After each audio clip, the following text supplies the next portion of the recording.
तिकडे पुणे जिल्हाधिकारी कार्यालयासमोर वारकऱ्यांनी भजन करत आंदोलन केलंय। भामचंद्र आणि भंडारा डोंगर अखंड संरक्षित ठेवा अशी वारकऱ्यांची मागणी आहे। पुण्याजवळच्या भामचंद्र डोंगरावर तुकाराम महाराजांना पांडुरंगाचा साक्षात्कार झाला अशी वारकऱ्यांची श्रद्धा आहे। तसंच भंडारा डोंगरावरती तुकाराम महाराजांचं वास्तव्य होतं, तिथे त्यांनी ग्रंथसंपदेचा अभ्यास केलाय। पण आता या डोंगरांवरती विकास कामं सुरू झाली आहेत, त्यामुळे डोंगरांना सुरुंग लावला जातोय असा आरोप वारकऱ्यांनी केलाय। विकास कामाच्या नावाखाली जे बांधकाम सुरू आहे त्यामध्ये डोंगरावरची जैवविविधताही धोक्यात येत असल्याचा आणि ऐतिहासिक ठिकाणं नष्ट होत असल्याचा आरोप वारकऱ्यांनी केलाय। तर डोंगर सुरक्षित ठेवावा, विकास कामांमुळे इथली वनसंपदा नष्ट होते आणि ऐतिहासिक पुरावेही नष्ट होतात असं म्हणत वारकऱ्यांनी पुण्याच्या जिल्हाधिकारी कार्यालयासमोर भजन गात आंदोलन सुरू केलंय।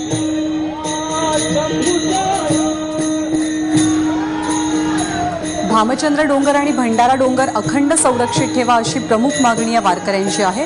भामचंद्र डोंगरावरती तुकाराम महाराजांना पांडुरंगाचा साक्षात्कार झाला अशी वारकऱ्यांची श्रद्धा आहे। मंदार गोंजारी आपले प्रतिनिधी आपल्यासोबत आहेत। मंदार, काय स्थिती आहे या दोन्ही डोंगरांची आणि या आंदोलनावरती तोडगा काढण्याचे प्रयत्न कसे होत आहेत?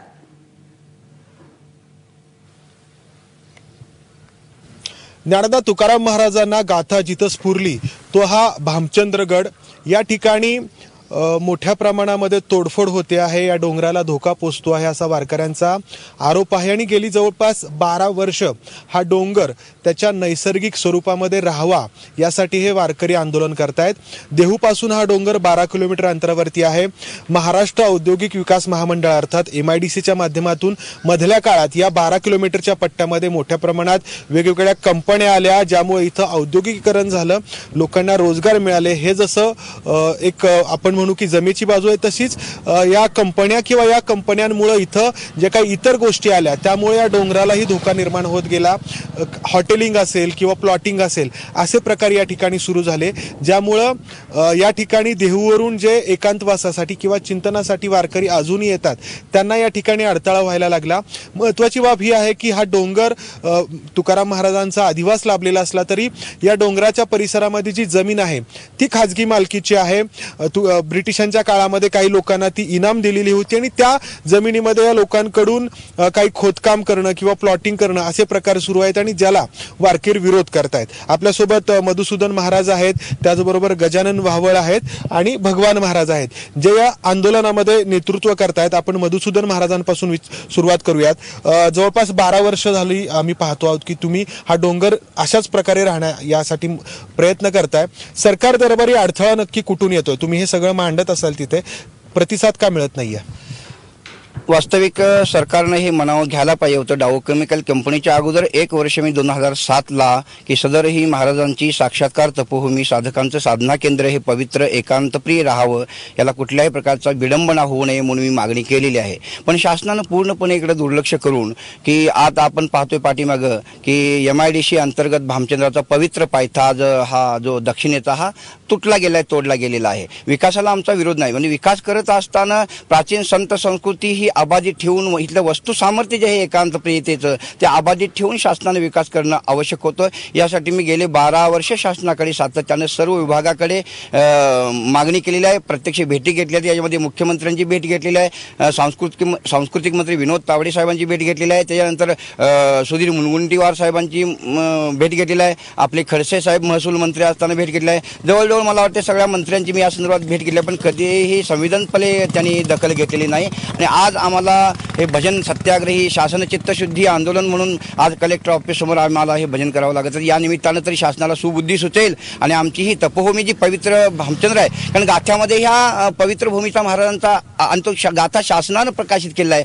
त्यामध्ये उल्लेख असा या भूमीचा की 15 दिवसा माझी साक्षात्कार झाला, विठोबा भेटला निराकार, भामगिरी पाठारी वस्ती जाण केली, वृत्ती स्थिरावली परब्रह्मी, निर्वाण जाणोनी आसन घातले, ध्यान आरंभिले देवाजीचे, सर्प विंचू व्याध व्याघ्र अंगाशी झोंबले. म्हणजे त्यावेळी किती वनश्रेणीयुक्त घनदाट जंगल असेल बघा. आणि पर्यावरणाचं गीत इथे चालवलेलं आहे, वृक्षवल्ल्याम सोयरे वंचरे. हे विशेष आज जे वन खात्यानं लोगोमध्ये ब्रीद घेतलेलं आहे ते महाराजांचं आहे. आणि अशी पवित्र भूमी की जिथं सर्पविंचू व्याघ्र अंगाशी झोंबले, पिडूजे लागले सकळीक, आणि दीपकी कर्पूर जैसा तो विराला तैसा देह झाला तुका म्हणे. या अभंगानंतर ही भूमी महाराजांची साक्षात्कार भूमी म्हणून सगळ्या वारकरी संप्रदायामध्ये वंदनीय, श्रद्धेय, पवित्र भूमी म्हणून इथं वारकरी परिक्रमा करतो ह्या डोंगराची. तर मधुसूदन महाराजांनी गाथेमधील अभंग आपल्याला गाऊन दाखवले, जे या ठिकाणी तुकाराम महाराजांना स्फुरले. आणि या डोंगराचं वर्णन देखील त्यांनी आत्ता जे काही अभंग मधुसूदन महाराजांनी म्हटले त्यामध्ये केलेलं आहे. अजूनही आपल्याला हा डोंगर हिरवागार दिसतो, मात्र या डोंगराचा जो पायथा आहे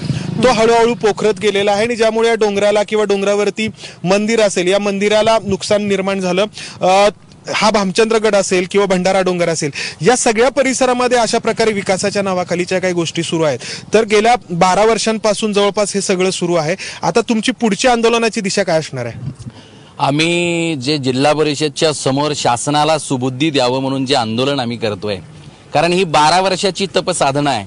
तुकाराम महाराजांच्या भूमीमध्ये अखंड महाराष्ट्राला तुकाराम महाराज हे आराध्य आहेत. तुकाराम महाराजांचे शिष्य म्हणून आपण शिवाजी महाराजांकडे पाहतो. महाराजांचे गडकोट सुरक्षित झाले आहेत. आमच्या समग्र वारकरी आणि धारकरी संप्रदायाची ही मागणी आहे की ज्या 3 डोंगरांवरती तुकोबारायांची जी गाथा उतरली आणि अखंड विश्वामध्ये ज्याला पंचम वेद म्हणून पुकारल्या जातं, त्या गाथेचं संरक्षण करणारं, चिंतन करणारे ह्या तपोभूमी जगल्या पाहिजेत.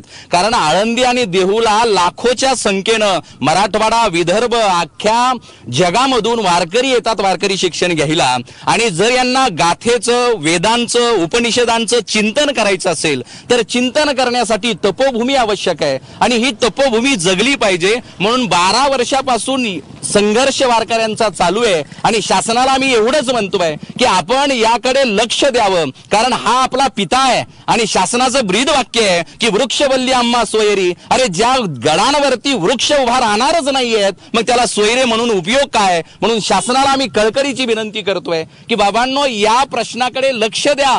हे डोंगर सुरक्षित झाले पाहिजेत. जे वैयक्तिक मालकीच्या जमिनी आहेत त्या शासनानं अधिग्रहित कराव्या, त्यांना योग्य मोबदला द्यावा. आणि अखंड महाराष्ट्राचं, वारकऱ्याचं आणि धारकऱ्याचं आराध्य दैवत असणाऱ्या या तुकोबारायांच्या तपोभूमीचं संरक्षण करावं. शासनानं जर हे केलं नाही तर पुढच्या काळामध्ये आम्ही सर्व आंदोलक जे आहोत ते आम्ही जल आंदोलन करणार आहोत. जर शासनानं काही दिवसाच्या ठराविक अंतरानं मागण्या मान्य केल्या नाही, आमच्याकडे लक्ष दिलं नाही, तर आम्ही आंदोलक पाण्यामध्ये देहत्याग करायला तयार असू, एवढी आम्ही विनंती करतो. तर ज्ञानदा, पंढरपूरची जी एकादशीची वारी आहे ती 8 दिवसांमध्ये सुरू होणार आहे, ज्यासाठी लाखो वारकरी आळंदी आणि देहू या ठिकाणी जमणार आहेत. आणि या वारीच्या तोंडावरती हे आंदोलन छेडण्यात आलंय. त्यामुळे शासनाला या आंदोलनाची दखल घेणं आणि वारी सुरू होण्याच्या आधी यामधून तोडगा काढणं गरजेचं आहे. एका बाजूला विकास होणंही गरजेचं आहे, मात्र विकास होत असताना जो ऐतिहासिक वारसा आहे तो जपणंही गरजेचं आहे. त्यामुळे मध्यम मार्ग काढणं सरकारसाठी गरजेचं आहे. वारीच्या तोंडावरतीच हे आंदोलन सुरू झालंय, त्यामुळे लवकरात लवकर यावरती तोडगा काढणं गरजेचं आहे. निश्चितपणे एक सुवर्ण मध्य शोधणं या संपूर्ण या आंदोलनामध्ये खूप महत्त्वाचं बनलेलं आहे. मंदार, धन्यवाद या सगळ्या सविस्तर माहितीबद्दल आणि चर्चेबद्दल.